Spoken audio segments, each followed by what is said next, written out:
Ebullición del agua. Vamos a ver a qué temperatura y a qué presión va a hervir esta agua. Tenemos un recipiente con agua calentada a 40 grados Celsius y un recipiente con alcohol etílico. Vamos a tomar la temperatura de nuestra agua para ver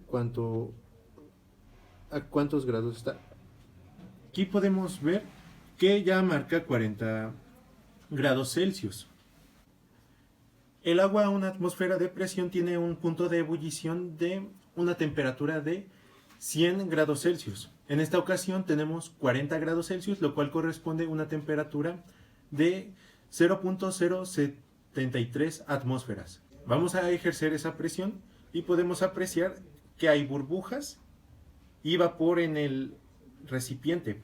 Eso quiere decir que ha pasado a su punto de ebullición. A los 40 grados hemos ejercido la presión y ahora está en su punto de ebullición.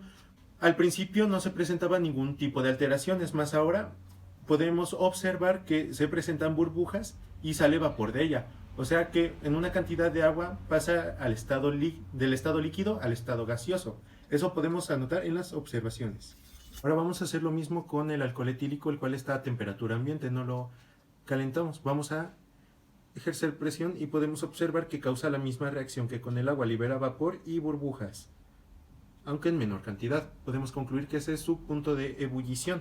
En cuestión a la pregunta de que si es posible que un líquido tenga diferentes puntos de ebullición, vamos a decir que depende del líquido y de sus propiedades, como lo es la presión atmosférica, la densidad y varias propiedades que se nos mostraron en los videos.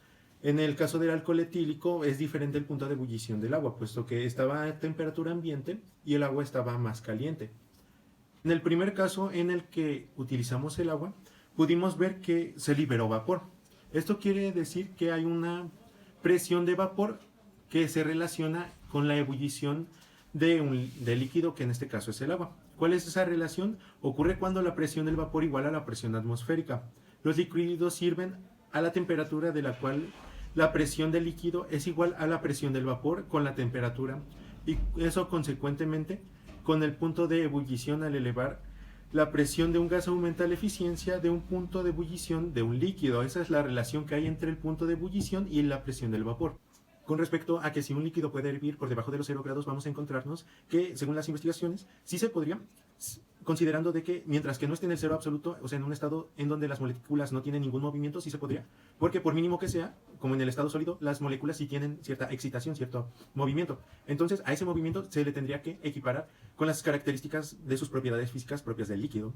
Más aparte, en particular, la condición para esas características sería la presión. Tendría que ser una presión tan grande que iguale la excitación de las moléculas, o sea, la temperatura del líquido. O sea, sí se podría, pero con esa condición.